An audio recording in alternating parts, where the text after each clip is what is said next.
যদি স্কিনের মধ্যে কালো দাগ বা ট্যান পড়ে যায় আর ত্বকের জেল্লা ফিরিয়ে আনতে তৈরি করো এই সাবান।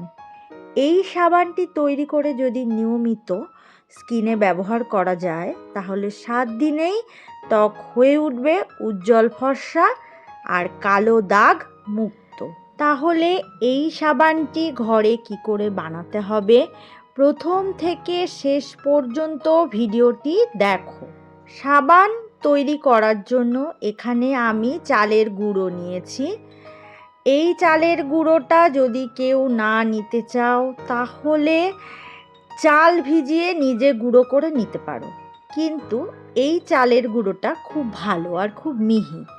4 চামচ পরিমাণ চালের গুঁড়ো নিয়েছি আর নিয়েছি বেসন 1 চামচ পরিমাণ, আর মুলতানি মাটি নিচ্ছি 1 চামচ। এই সব কিছু একটা ছাঁকনির সাহায্যে এভাবে চেলে নিচ্ছি, তাহলে সব কিছু ভালোভাবে মিশে যাবে, কোনো দলা দলা ভাব থাকবে না। আর যেহেতু এই চালের গুঁড়োটা খুব মিহি তাই খুব ভালো করেই মিশে যাবে। একটা আলু খোসা ছাড়িয়ে নিয়েছি আর খুব ভালো করে গ্রেটারে গ্রেট করে নিচ্ছি। এই গ্রেট করা আলু আমি একটা ছাঁকনির মধ্যে নিয়েছি আর রসটা ছেঁকে নেব। আর একটা কমলা লেবু নিয়েছি, পুরোটা নেব না, কমলা লেবু থেকে 4-5 কোয়াই নিয়েছি। আর এই লেবুর রসটা আলুর রসের সাথে মিশিয়ে নেব।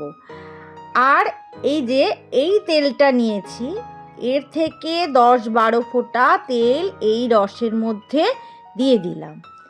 আর আমি গ্লিসারিন যুক্ত সাবান নিয়েছি, আর তার জন্য কোনো আলাদা করে গ্লিসারিন নিলাম না। এই সাবানটা নিচ্ছি, এই সাবানটা কেটে নিচ্ছি। হাতের কাছে যে কোনো দোকানেই এই সাবান পাওয়া যাবে, গ্লিসারিন যুক্ত সাবান নিলেই হবে। যদি কেউ গ্লিসারিন যুক্ত সাবান নিতে না চাও, যে কোনো সোপ বেস নিলেই হবে, তার জন্য আলাদা করে গ্লিসারিন ব্যবহার করতে হবে। আর এভাবে ছুরি দিয়ে সাবানটা কেটে নিচ্ছি। সরাসরি গ্যাসের তাপে বসিয়ে সাবান গলানো যাবে না। যে কোনো একটা কিছুর মধ্যে জল গরম করে তার মধ্যে পাত্রটা বসিয়ে তারপর সাবানটা গলিয়ে নিতে হবে। 3-4 মিনিটের মধ্যেই সাবানটা গলতে শুরু করবে। আর যে আলু ও কমলা লেবুর রসের মিশ্রণটা বানিয়েছিলাম সেটা দেওয়ার পর পুরোপুরি সাবানটা গলে যাবে, এই যে এরকম হবে। এখন চালের গুঁড়ো, বেসন আর মুলতানি মাটির মিশ্রণটি এর মধ্যে ঢেলে দিলাম। খুব বেশিক্ষণ এরকমভাবে জাল করতে হবে না, 2-3 মিনিট মিশিয়ে নিতেই হবে, তাহলেই হবে। খুব ভালোভাবে মিশে গেছে। এবার 2টো বাটি নিয়েছি, তার মধ্যে ঢেলে দিই। গরম থাকা অবস্থাতেই বাটিতে ঢেলে নিতে হবে। আর বাটিতে একটু ভেসলিন বা যে কোনো নারকেল তেল দিয়ে তারপরে একটু মেখে নিয়ে তারপরে এটা ঢালতে হবে। আর যদি কাচের বাটি বা স্টিলের বাটি নেওয়া হয় তাহলে তার মধ্যেও একটু নারকেল তেল বা ভেসলিন মেখে নিতে হবে। এইভাবে মিশ্রণটি ঢেলে সাবানের মিশ্রণটি ঢালার পর নাড়াচাড়া করা যাবে না, এরকমভাবে বসিয়ে রেখে দেব 1 ঘন্টা।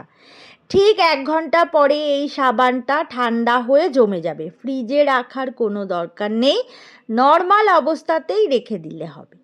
1 ঘন্টাতেই এরকম একটা সুন্দরভাবে সাবান বসে যাবে। দেখে বুঝতেই পারছো, খুব সহজে বেরিয়েও আসবে।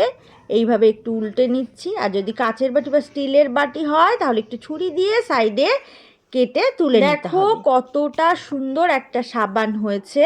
মাত্র 7 দিন এই সাবানটা ব্যবহার করলেই বুঝতে পারবে তোমরা, ত্বকের মধ্যে কোনো কালো দাগ থাকবে না, চলে যাবে, ত্বক হয়ে উঠবে ধবধবে উজ্জ্বল ফর্সা। এই সাবান তৈরির ভিডিওটি যদি ভালো লাগে আমাকে কমেন্টে জানাবে, আমি আরও অনেক ধরনের সাবান তৈরির রেসিপি এর মধ্যে দেব।